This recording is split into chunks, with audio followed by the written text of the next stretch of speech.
अब एक ही नारा चलेगा, जिसकी जितनी संख्या भारी उसकी उतनी हिस्सेदारी। जो देगा उसी का साथ दिया जाएगा और नहीं देगा तो नीचे उठा के रख दिया जाएगा। ये बहुजन समाज बाबा साहब के संविधान के बाद उठ खड़ा हो गया है।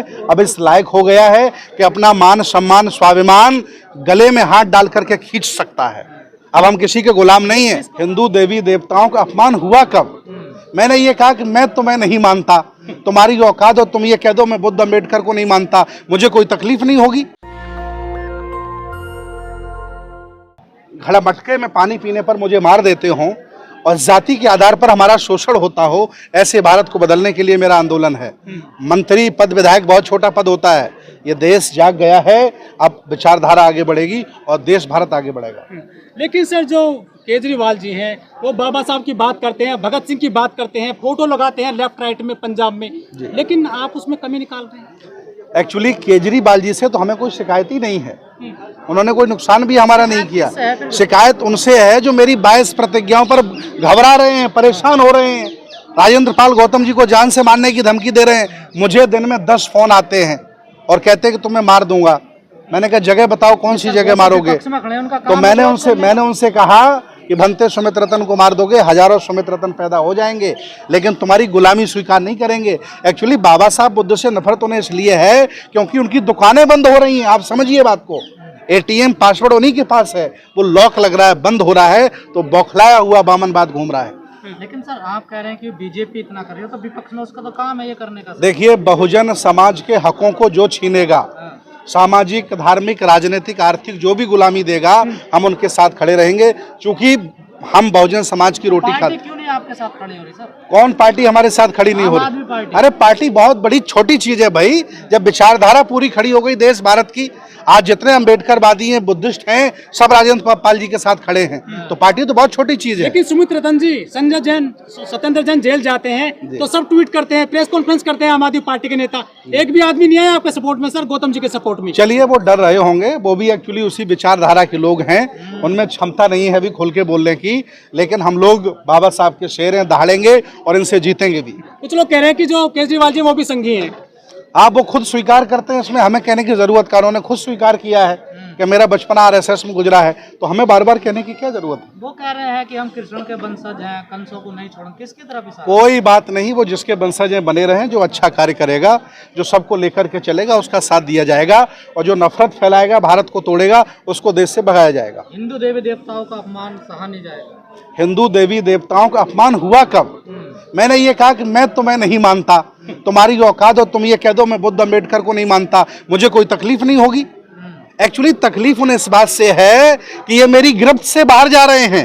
ये एससी ओबीसी के गुलाम लोग, ये घर वापसी करके इनकी कस्टडी से, इनके मंदिर पे जो चढ़ावा चढ़ाते थे, ये गिरफ्त से बाहर निकल रहे हैं। ये तकलीफ है। दिया गया है या फिर दिया गया है? स्वाभिमान में इस्तीफा दे दिया है, स्वाभिमान में, क्योंकि विचारधारा बड़ी है, बाबा साहब का आंदोलन बड़ा है, पद बहुत छोटा होता है। लेकिन कहा जा रहा दबाव बनाया गया है राजेंद्र पाल को। ये राजेंद्र पाल गौतम जी से पूछिए, मैं बौद्ध भिक्षु हूँ, मेरा काम है उनका सपोर्ट करना, क्योंकि राजेंद्र पाल गौतम जी विचारधारा को आगे बढ़ा रहे हैं, बाबा साहब के आंदोलन को आगे बढ़ा रहे हैं, हम लोग सब उनके साथ खड़े हैं। समाज को ज्यादा बेहतर तरीके से समझते हैं मेरी अपेक्षा में। लेकिन इस इस्तीफे के बाद गौतम जी बोल रहे हैं केजरीवाल अभी मेरा नेता है, लेकिन इस्तीफे के बाद समाज में तो काफी नाराजगी है ही। उनको सोचने दीजिए, उनको देखिए, केजरीवाल जी के सवाल केजरीवाल जी से पूछिए, आप हमसे पूछ सकते हैं। मैं सामाजिक सवाल पूछ रहा हूँ कि आप समाज को बेहतर समझते हैं, मुझसे ज्यादा समझते हैं। जी जी, तो समाज के रूप में तो नाराजगी होंगी ना केजरीवाल के? होगी या नहीं होगी, केजरीवाल जी खुद बताएंगे, राजेंद्र पाल गौतम जी बताएंगे। मुझसे आपको क्या पूछना है, हमसे पूछिए आप। क्यों आपको नहीं लगता नाराजगी है नहीं है? नहीं, मैंने तो उनसे बात नहीं की ना, मैं मिलने का समय मांगा हूँ, मिलने जाऊंगा अभी। देख रहे हैं ना जो लोग आज आए हैं, इतना बड़ा जो ये भीड़ आई है, आपको इसमें कुछ नजर नहीं आया कि नाराज है? देखिए, अगर नाराज होंगे तब भी वो कुछ बहुजन समाज का नहीं बिगाड़ लेंगे, और खुश होंगे तब भी कुछ नहीं बिगाड़ लेंगे। ये बहुजन समाज बाबा साहब के संविधान के बाद उठ खड़ा हो गया है, अब इस लायक हो गया है कि अपना मान सम्मान स्वाभिमान गले में हाथ डाल करके खींच सकता है। अब हम किसी के गुलाम नहीं है। किसको ताकत दिखाई गई है? ये किसी को ताकत नहीं दिखाई गई है। आज 14 अक्टूबर है, बाबा साहब की धम्म क्रांति का दिवस है। आज हम लोगों ने बाबा साहब को पुष्पांजलि करके अपने आप को गौरवान्वित महसूस किया है। प्रोग्राम अंबेडकर भवन में होने वाला, वहाँ क्यों कैंसिल होकर फिर इधर को आया है? अनुमति नहीं मिली होगी, हाँ अनुमति मिल गई इसलिए यहाँ हुआ है। बहुत बहुत धन्यवाद। भवन में भी अनुमति चाहिए। जी बिल्कुल, अम्बेडकर भवन में शासन प्रशासन से बात करनी पड़ती है, ज़्यादा लोग आ जाते हैं, दिक्कत होती है, लेकिन यहाँ बाबा साहब की बड़ी अच्छी प्रतिमा थी, हम लोगों ने पुष्प अर्पित किए। सर कुर्सी चली गई है गौतम साहब की, समाज कितना सपोर्ट करेगा सर? देखिए, आदरणीय गौतम जी के पास परमानेंट कुर्सी तो थी नहीं, पहले वो एडवोकेट थे, फिर वो समता सैनिक दल में कार्य करते थे, सामाजिक कार्य करते थे, और नहीं मंत्री पद रहेगा, इसके बाद फिर अपने सामाजिक धार्मिक कार्य करेंगे, क्या फर्क पड़ता है? ये पद आते जाते रहते हैं, लेकिन पुरखों की विचारधारा को आगे बढ़ाने का जो उन्होंने जिम्मेदारी उठाई है, इसलिए मैं उनके साथ खड़ा हूँ। लेकिन सर जो समाज के जो वोटर है दिल्ली में, स्पेशली SC ST, उनको तो 5 किलो अनाज चाहिए, फ्री बिजली पानी चाहिए, उनको समाज से या बाबा साहब से कुछ सरोकार है? ये बहुत पुरानी बात हो गई है। जो लोग आटे दाल चावल पर बिजली पर पल रहे थे, वो लोग जागरूक हो गए कि इससे हमारी आने वाली पीढ़ी गुलाम हो जाएगी। अब वो इन व्यवस्थाओं को छोड़ना चाहते हैं, इन जुमलेबाजों को छोड़ना चाहते हैं और अपने हक अधिकारों की लड़ाई लड़ रहे हैं। अब एक ही नारा चलेगा, जिसकी जितनी संख्या भारी उसकी उतनी हिस्सेदारी, जो देगा उसी का साथ दिया जाएगा और नहीं देगा तो नीचे उठा के रख दिया जाएगा। के हिसाब से 4 मंत्री बनने चाहिए ना दिल्ली में? बिल्कुल बनने चाहिए, ये तो जिम्मेदारी है। समाज मांग करे, हिस्सेदारी मिलनी चाहिए, और अगर नहीं दे रहे हैं तो ये जिम्मेदारी समाज के लोगों की है और जो मुख्यमंत्री उनकी जिम्मेदारी है। सर आगे के प्रोग्राम क्या है सर? धम्म दीक्षा को लगातार, अभी तो ये अंगड़ाई है, आगे और लड़ाई है।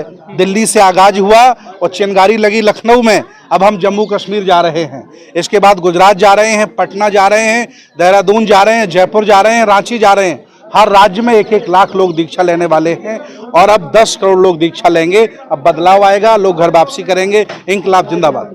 नेशनल दस्तक की आपसे गुजारिश है कि अगर इसको बचाना चाहते हैं तो नेशनल दस्तक को सब्सक्राइब करने के लिए रेड कलर के सब्सक्राइब बटन को दबाएं, फिर बेल आइकन की घंटी दबाएं।